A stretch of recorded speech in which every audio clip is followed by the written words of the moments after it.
Hello, everyone, and welcome to Books on Tap Live, sponsored by Publishers Weekly.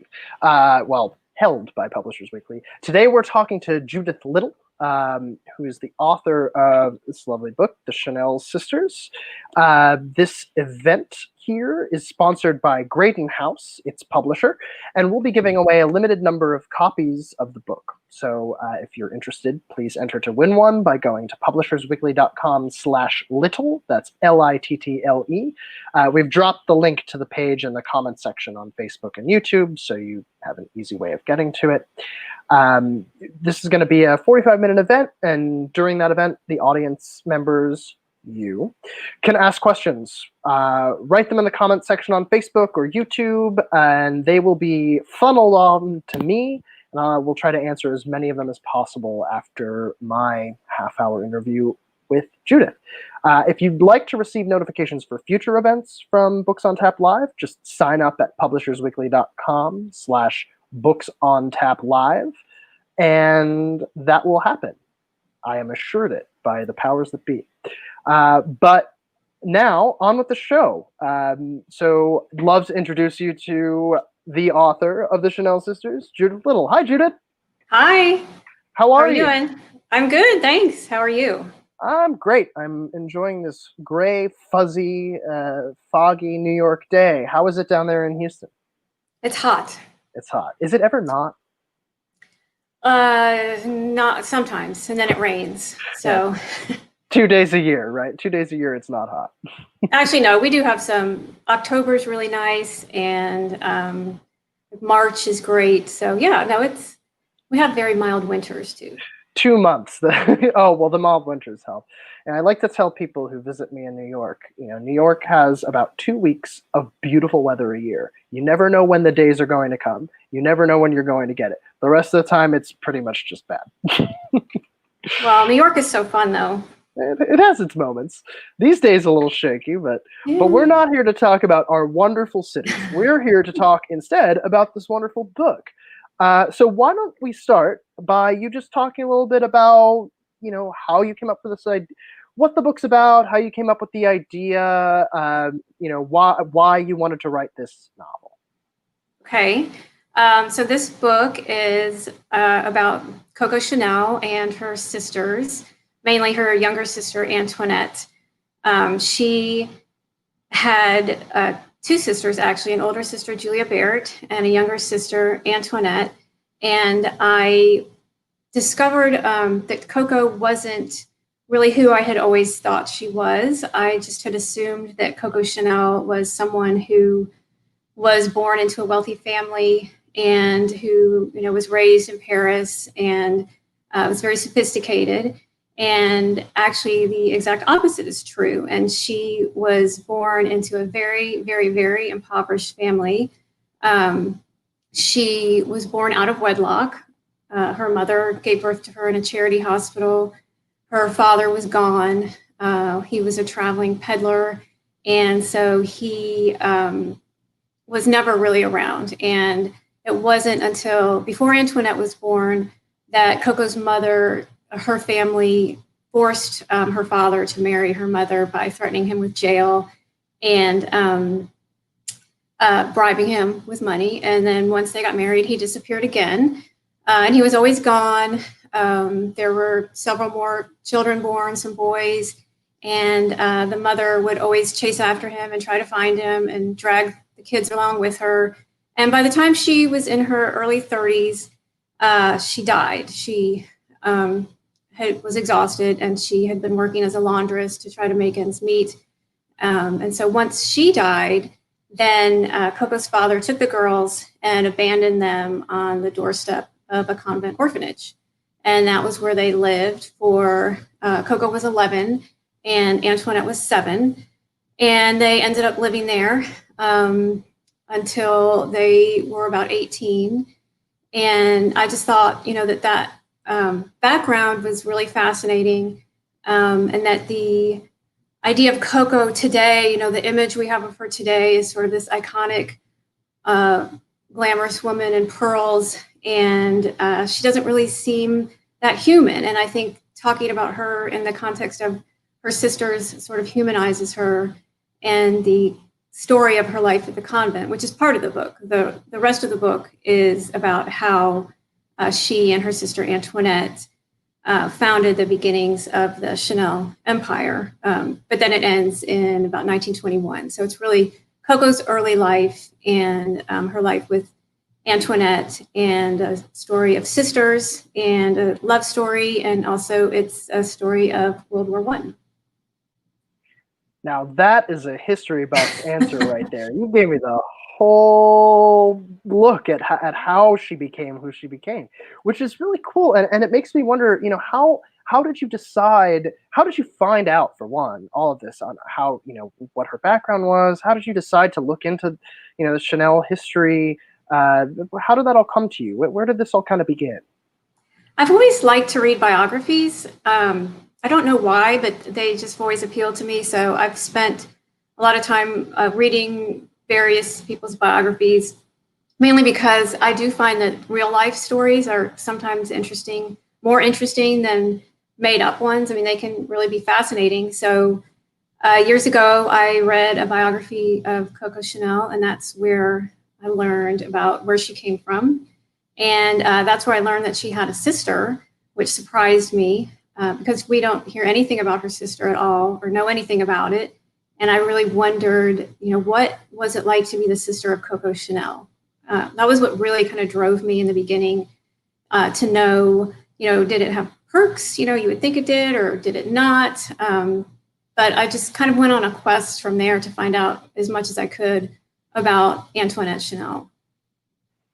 And what did you find? What were some things that surprised you that you found along the way about the Chanel sisters? And what ended up bringing you to a place where you realized, Antoinette really had to be the narrator, the center of this story, and not Coco, or say one of her aunts or sisters or someone else involved in her life? Well, I decided that, I learned a lot about Antoinette. The biographies of Coco don't spend much time on her at all because, they're biographies of Coco. And so what they said about Antoinette, what little they did say, they said she was pretty, she was fun and lively, she was a hard worker like Coco, but she was silly. They all said she was silly, and she was not as tough as Coco was. And for some reason, that just didn't sit well with me. I don't know why. Maybe because she's not here to defend herself. But it just kind of bugged me, in part also because as you read on in Coco's biographies, Antoinette worked with her in Paris at her first hat shop and then her first store on the Rue Cambon. And Antoinette also went to Biarritz when Coco opened a boutique in Biarritz. Antoinette went, and she was in charge of the whole place. And, there were over 100 employees, and Antoinette had to meet and greet and deal with all of the customers who, of course, were very wealthy women, sometimes aristocrats. And so I thought, it just didn't seem to me that she could really be, that silly and not a smart person if she did all that. So I decided that I wanted to find out more about her. And then as for her narrating the story, I chose her for a couple of reasons. One is that there's a lot of books about Coco, and there's some historical fiction books told from Coco's point of view. So I didn't really want to do that. They had an aunt, Adrienne, who was their aunt, but she was just a year older than Coco. And she was a great influence on their lives, more like a sister than an aunt. But she didn't suffer in the same way that Coco and Antoinette did. Her mother didn't die. Her father didn't abandon her. Those were actually Coco's grandparents, who she was actually very bitter towards because they didn't adopt them out of the convent orphanage.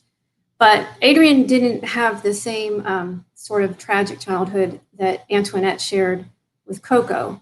And so she wouldn't have been, I don't think, the right narrator.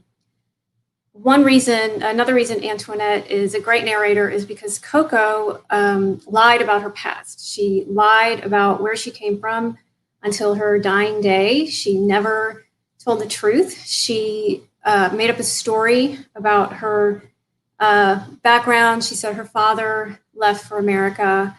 She didn't want people to know that he was actually in France, but just chose not to ever see her. And she made up that she was raised by aunts in the countryside, and they weren't poor, they weren't rich, but they were wealthy enough that she always had food and she had clothes to wear, and they had horses, and she was kind of a wild child and would go out, spend her days riding the horses bareback through the fields.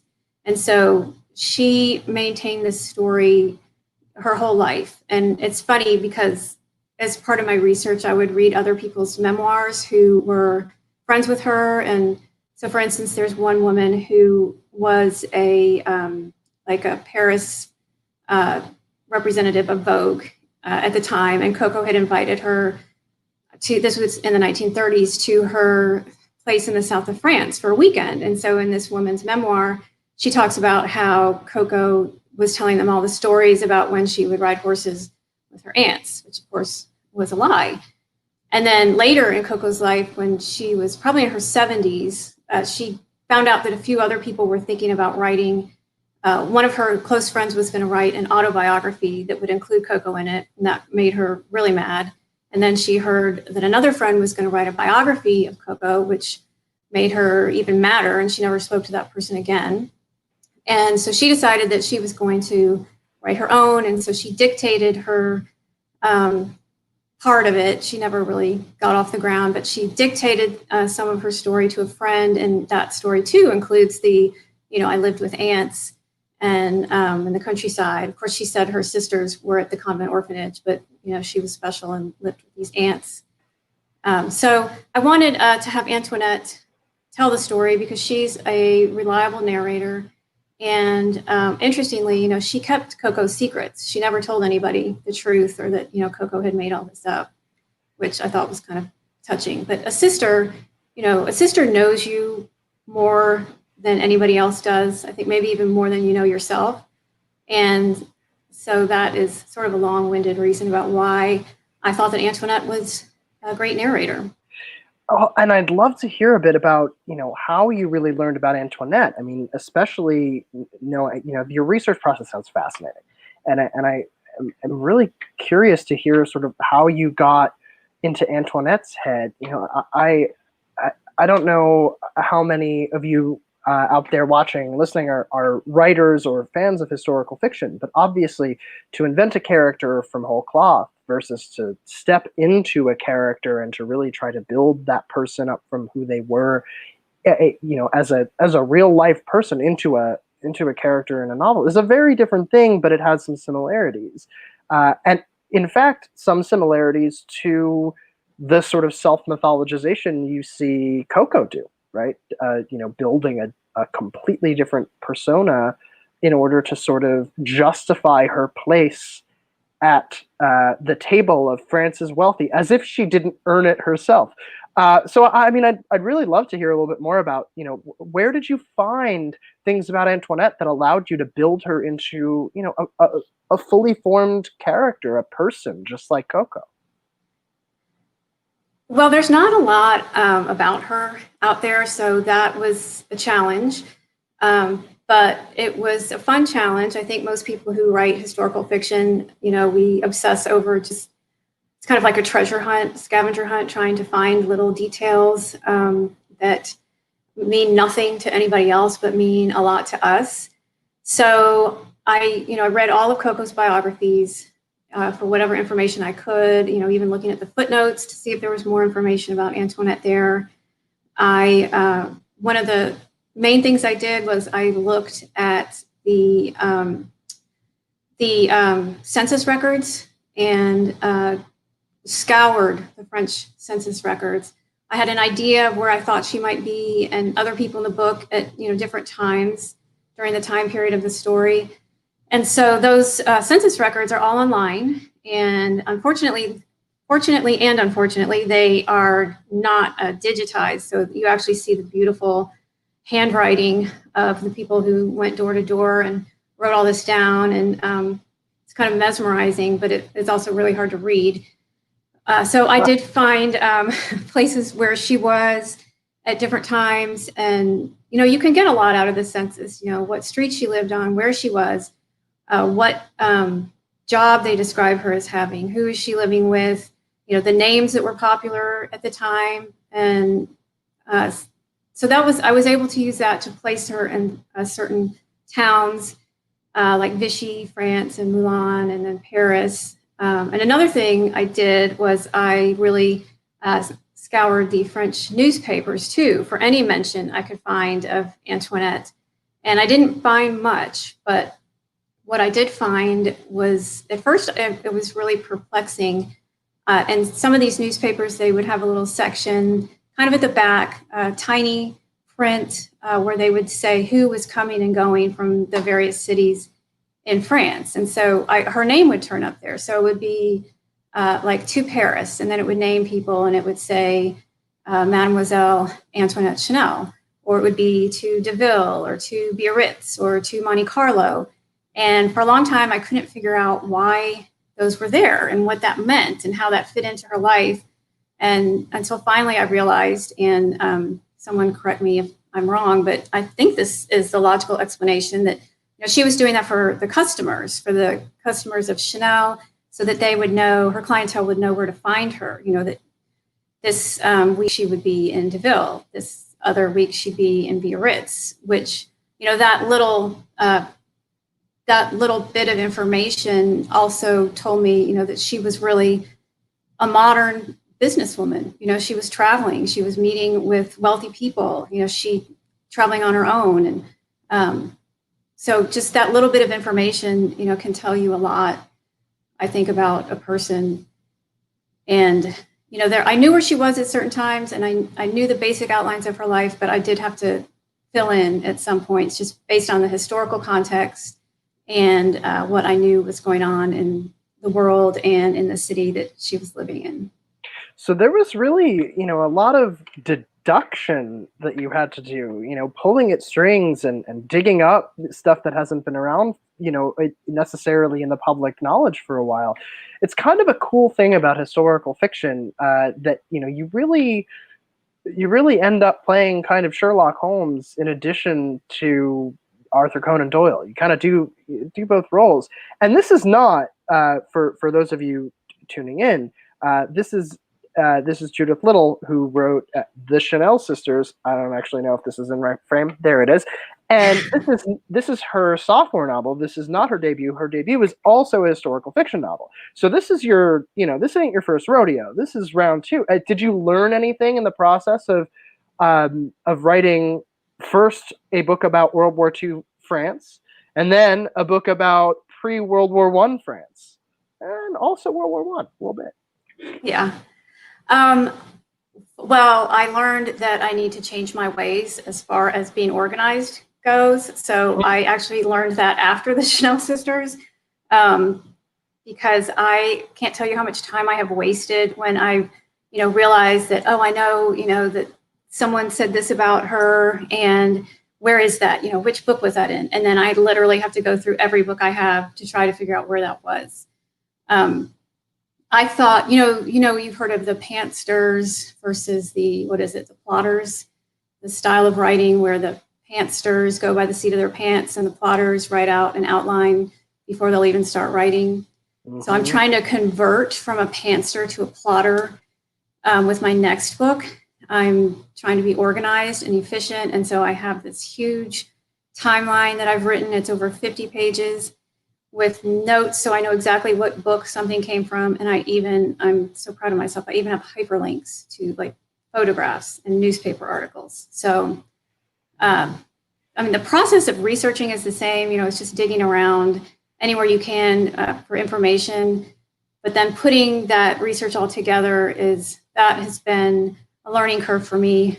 The author, Philippa Gregory, who I love her books, and I remember reading that she had said before she starts writing a book, she basically gets a BA in the subject, and then she'll start writing. And I always thought, that's not me. I need to live in the moment as I'm writing. So, I'm experiencing it as I'm writing. And now I realize that she knew much, much better than I did. So I'm trying to go the BA route now and be super organized. Well, practice does indeed make perfect. As someone who often forgets where I put a very important piece of research for my own, journalistic work, I empathize. So you mentioned your next book. You want to talk about it a little bit? Sure. It's very much in process, but it is, again, going to be in France. It's going to be told from the point of view of Coco's best friend, who was really a fascinating woman. I think most people don't know that Coco had a best friend and have certainly not heard of this particular woman, but she was very famous during her time. And this book, though, will overlap a little bit with the Chanel sisters. It's going to start in 1917, and then it ends in 1938. That's such a cool choice, and it's interesting to draw a bit of a parallel to another nonfiction writer. It reminds me of Wolf Hall, how and that series, how, and I'm blanking on the author, so save me please from my ignorance. Hilary Mantel. Oh, thank God. I knew someone would get it, and one of us had to, right? How she was saying in interviews, like, and I'm not saying that this is you, but she was saying, I'll never write historical fiction again. Oliver Cromwell, Thomas Cromwell, whichever the Cromwells, was like the most important, most fascinating historical figure I'd ever encountered. And I just couldn't stop. And now I feel like I've done enough. Not saying you've done enough, but do you feel that way about Coco? I mean, that you found in Coco this individual who we have so much historical knowledge over and who's been mythologized, but whose life is so much richer than what we know as a culture, broadly right now. I never really meant to write about Coco. I just really, this Antoinette, her story really appealed to me. And now the story of her friend has appealed to me. So they're really the driving force in writing the story, because again, there's so much about Coco out there. But I do love, and with my first book, Wycliffe Hall, that has an interesting story. It has nothing to do with Coco, except that the same biography I read where I learned about Antoinette, I also learned about a historical event during World War II that inspired my first book, Wycliffe Hall. So somehow, I don't know if Coco is like channeling these stories down to me or something, but they are all sourced from this one biography of her. But it's really, I like to tell stories about things that nobody's ever heard of. I think history is so rich with untold stories, and I am fascinated by people's lives, and I just like to bring stories, particularly of people who nobody has ever heard of, but have had an impact on the world. I like to bring those to light. Which I think you did very much here. I mean, one of the things that I really enjoyed about the book myself was just that, while I learned a lot about Coco, I really got to empathize with her sister and to really understand what it was like, to know Coco Chanel. And I think that's a very cool thing that you did, and that historical fiction can really do, is like remind you. I don't know if you've read this book. This is a history, but it's called Minor Characters by Joyce Johnson. And it is about all the women of the Beat generation. And it's my favorite book by a Beat, because it's about, these fascinating, important, influential individuals who, because history is written by the victors, which usually means the white men, like you don't necessarily get to step in their shoes. And I think this really gives you, a look at Coco that isn't necessarily she's so important. You get to see her grow up.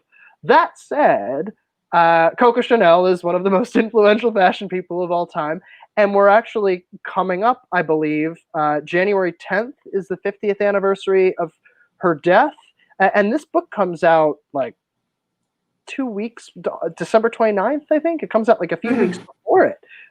So how did that happen? Was that timing intentional? And how do you think, and how in your process of learning about this book did you learn about how important Chanel is and how she became that way?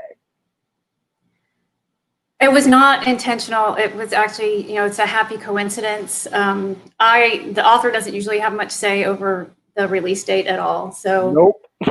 Yeah. So, it's just a fortuitous timing, really. And so one thing about Coco that kind of fascinates me is, we all know talking about back then and today, we all know the Chanel logo, right? The interlocking C's. And those C's actually come from a pattern in the stained glass of the convent orphanage where she was raised. So every time you see those C's of that logo, you think you're seeing the Chanel brand, you think you're seeing, something expensive and all that, but what you're really seeing is a pattern in the stained glass.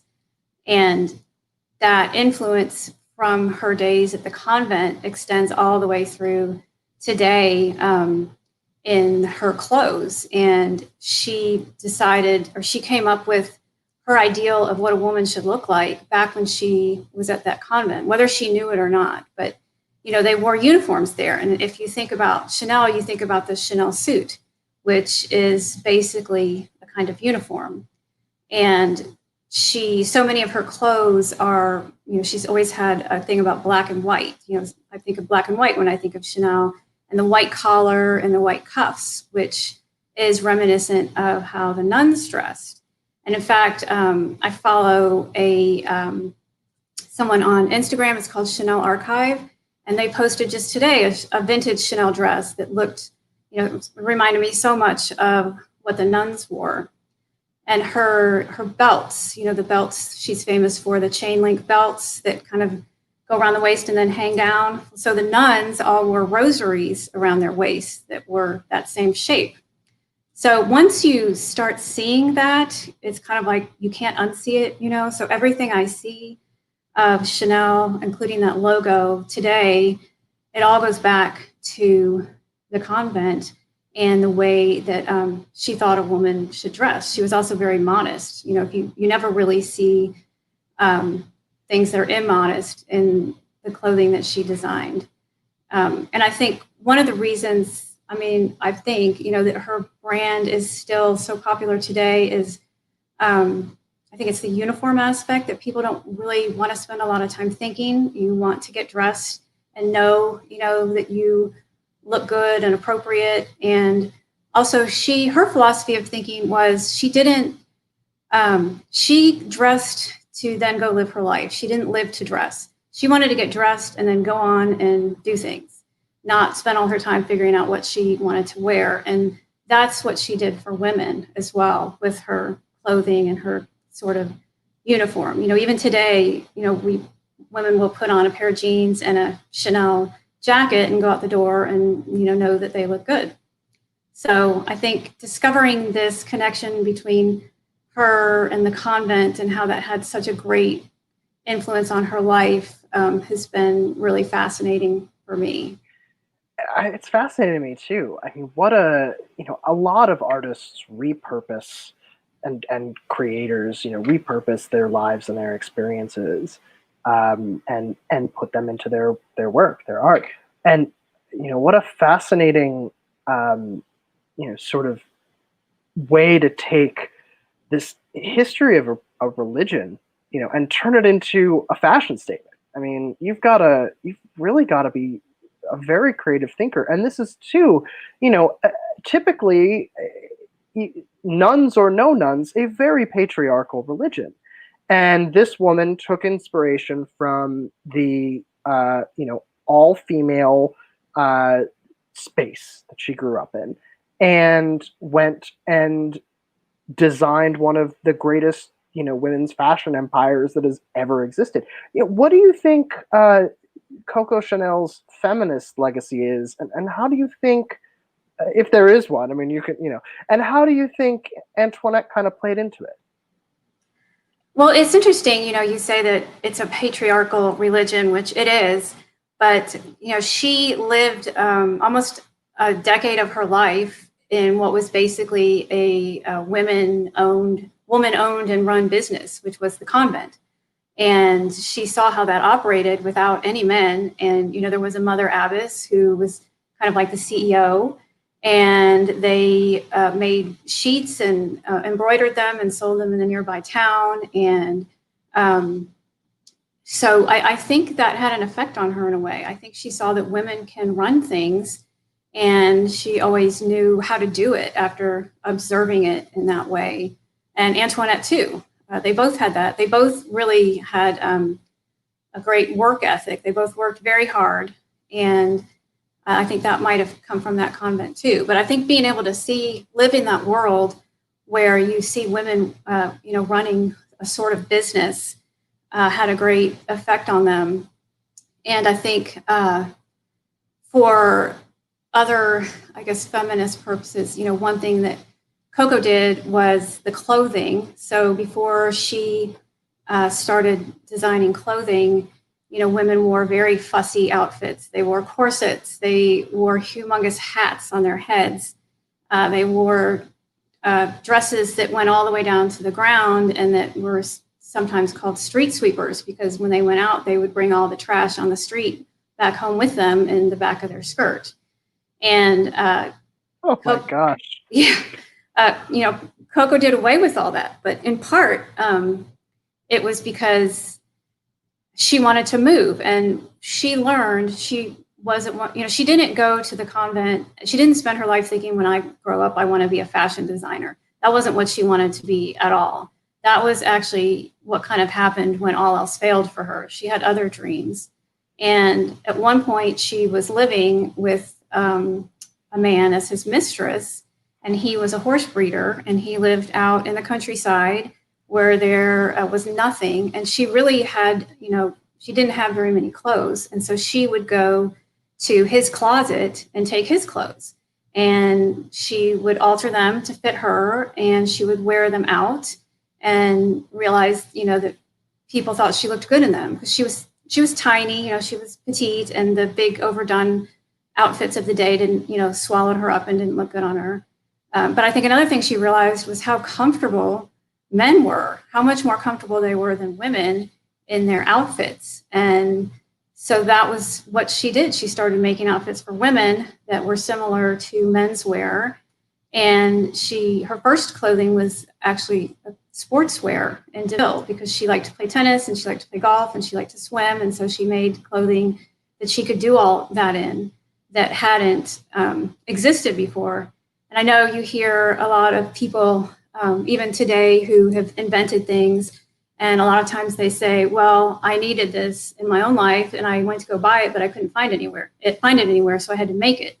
And that is really the same with her and the clothing that she made, which women adopted. I mean, she was one of the first to cut her hair off. And so women followed suit, cutting their hair off, because, before that, they all had hair that went all the way down to their waists and possibly longer. I mean, it was hard for a woman to move around, and she thought, women should be able to move around.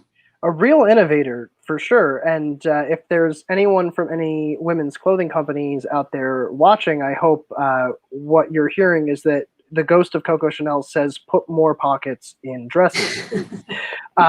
Certainly, I think many, many people would be grateful. Judith, this has been amazing. And I just want to, we have some really wonderful questions from folks who've been listening or who have been prepared and were really excited to listen. Before we get there, I just want to quickly remind everyone that we're talking with Judithe Little, the author of the Chanel Sisters.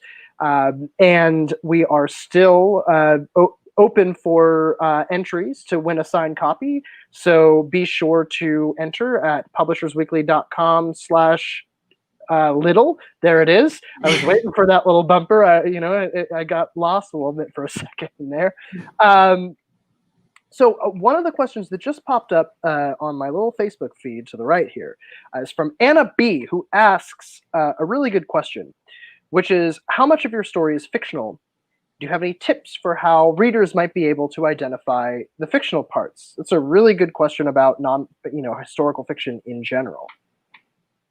Well, there's an author's note in the back of the book that talks about what is fictional and what isn't. And, you know, I guess when I read, I always save that for last, but maybe some people like to read it first so they know what's real and what isn't.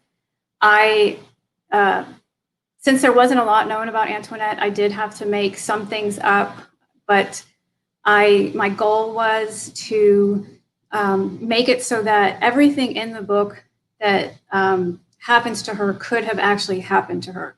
Like I didn't change any dates around or change any part of the actual factual record as I knew it to accommodate the story. Instead, I wrote her story into what I knew to actually be true. So, you know, it could be true. But if you read the author's note at the back, then you'll know what was true and what wasn't. So there's a lot of finesse to that, I'm sure, and it's cool because a lot of your readers really want to know a lot about your research process, which is amazing. You know that they really want to understand how you grasp the history in addition to tell the story. So Cindy C asks, did you go to France as part of the research about World War I? I'm going to broaden that question a little bit. I'm just going to add to it and ask you, you know, did you go to France to research this book in general? And I am going to bet that a lot of your research was done by the time we couldn't travel anymore. But just out of curiosity, did the pandemic affect your ability to research? Or if it didn't, how would it have had it happened in the midst of your research? How important was being able to go to France? Well, this might be a disappointing answer, but it was not important at all. Don't tell the friend. Don't tell the friend. I mean, I have been to France, and I did live in France. I did, a junior semester abroad in college in Paris. So, I'm somewhat familiar with France and sort of what it's like to actually live in Paris, of course, in modern times. But thank God for the internet, because like, for instance, reading those French census records, if there wasn't an internet, I would have had to go to France and go through those offices and carry out the big books, which would have been fun. But at the same time, I, like most of us, I have a life here, I have kids, and it's hard. I don't really have the luxury of saying, hey, everybody, I'm going to go to France for a month and research a book. I wish maybe someday I will have that luxury, but right now, no. But one interesting thing I did do for this book is that I have gotten on Google Earth before. If you've ever done that, it's really fun. And so I knew that at one point, the girls, Coco and Antoinette, lived in a pensionnat in Milan with nuns again. And I could not, for the life of me, figure out where this was, streetwise in Milan. And I wanted to know what it was near. And I knew there was a boys' school across the street, but I didn't really know where exactly. And I knew there was someplace they would have gone to mass. And so I got on Google Earth and I just started walking down the streets of Milan. And I went down this one narrow street and I literally ran into a doorway, and above it, it said Pensionnat Notre Dame, which was the pensionnat. So that was the doorway that, they had walked through. And, of course I would have rather been there to see it, but I was very excited. That kind of thing for a historical fiction author, we live on that for weeks, I think, probably. So I know there's a lot of authors who, go to the places, and I wish I could. I would love to, and I still hope to someday, but wouldn't we all? Yeah. But for another book, good news is you're writing another one about Coco Chanel's life. So, maybe things will shake up, get a little easier, and you can spend some time in the French countryside. Sounds like a dream. Let's hope, yeah. I'm certainly hoping for you. So we got another question, speaking of the research. We've been talking about the research process a lot, but we haven't talked as much about the writing process. And Kelly B asks, what does a typical day of writing look like for you in your life? Well, a typical day is I procrastinate, and then I procrastinate some more. And relatable. What really has worked for me is I'm in a writing group. and I've been in it since, like, gosh, for over 15 years now. We have been meeting, and we meet once a week. And we have adapted to the pandemic, and now we meet on Zoom once a week. And that is really, that's what gets me writing, because I don't want to show up without any pages. And so we have, we bring 6 pages each week. And so my goal is to have 6 presentable pages that I'm not embarrassed to read out loud. Even though I've known them for 15 years, I'm still embarrassed to read my pages. I don't know if that ever goes away, but that's really my secret. We've been together so long that even when I'm at home writing by myself, I hear them in my head, what they're going to say. Usually I can guess by now, so that helps me edit what I'm writing. That's my method. I know there's a lot of people who have more, they sit at a desk in the morning and work, and I don't do that. I've even run into authors who, some who get up at 4 o'clock in the morning and start writing, which I could never do that. I'm more of a late night writer, and sometimes I'll even have a glass of wine when I'm writing to sort of, make the brain cells move a little bit faster, kind of whatever it takes. But the most important thing is to write. Sometimes it's hard to just make yourself start writing, and you just have to put it out there on the page. As awful as it may be at first, at least you have something then to work with. 15 years in one writing group is, I would just like to note, amazing. I mean, that's like this, 6 pages a week. I don't know if I could. That's a commitment, and I'm impressed. It's like raising a kid. You have to really, you have to every week make sure that, washed, eaten, fed, showered, all that. It's really kind of amazing. Well, it's funny you say that, because my daughter, we count track because I was pregnant with my daughter, who's now about to be 16. So that's how we know how long we've been working. That's together. Amazing. You have had your writing group in your life almost as long as your daughter's been alive. Whew. Well, I'm sure I know which one is more special to you, but I think both are pretty special. Hey, she might be tuned in. You got to be nice. You watch out. So one of the other questions that we got to bring this back to Coco and to something that had to come up, right? And it might actually be the question we end on. So choose wisely how you answer. What is the story of Coco's invention of the little black dress? How did that happen? Where did that come from? Well, so first of all, that happened in the 1930s, which is after my book, but I have looked into that because I do find that fascinating. And I have read that she said, well, so first of all, we know the black, like she liked black from the convent, but then she lost someone in her life that was probably the love of her life. And when he died, that it kind of marked her life forever. And sometimes she liked to say, I'm not a historian, but she has said that after that, she was going to make the world wear black. And that was when the little black dress came along. Whether that's true or not, I don't know, but that was what I know she has said. And the black dress was also, it was called the Ford of dresses back then in the 30s, because I guess the Ford was, everybody had a Ford. And so in America, they called it the Ford of dresses. It was, I guess, a working dress. Everybody had one. And an interesting thing about her, so this is kind of a funny quote, Paul Poiret was a famous designer too, but he was older than her, and he had been around for a long time. And he did not like her style. He thought it was too plain and boring, and he did not like black. And he liked color and a lot of pattern, and he did more kind of costume dressing for women. And of course, Coco hated that.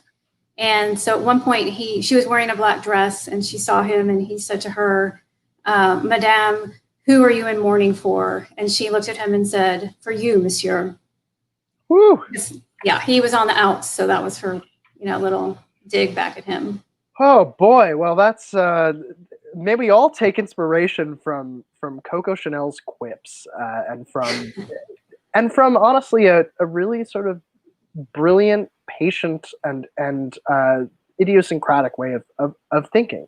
And may we all take inspiration from 15 years of working in a single writing group, one of the products of which is this book, Chanel Sisters, Judithe Little. Is the entry period over? I hope not. But check in. Publishersweekly.com/little. Yep, it's not. Look, we got the little scroll. Please enter to win a copy. We have some signed copies from Judithe, who we've had a great chat with today. Judithe, thanks so much for joining us. Thank you. My pleasure. I come from a history background, so it was a lot of fun book for me. Great. So thank you all for joining us today. Cheers to Judithe. Books on tap, gotta have something around. So the next Books on Tap live event is September 16th with a host who I hope will be much more fun than me. It's middle grade author Valerie Tripp. Will be discussing her new book, Izzy Newton and the Smart Squad. That's SMART, all caps, periods in between. Absolute hero. So sign up to receive a reminder for the event at publishersweekly.com/books on tap. Books on Tap live. We hope you can join us then. Thank you again, Judithe, for joining us, and thank you all of you in the audience for joining us as well. See you next time.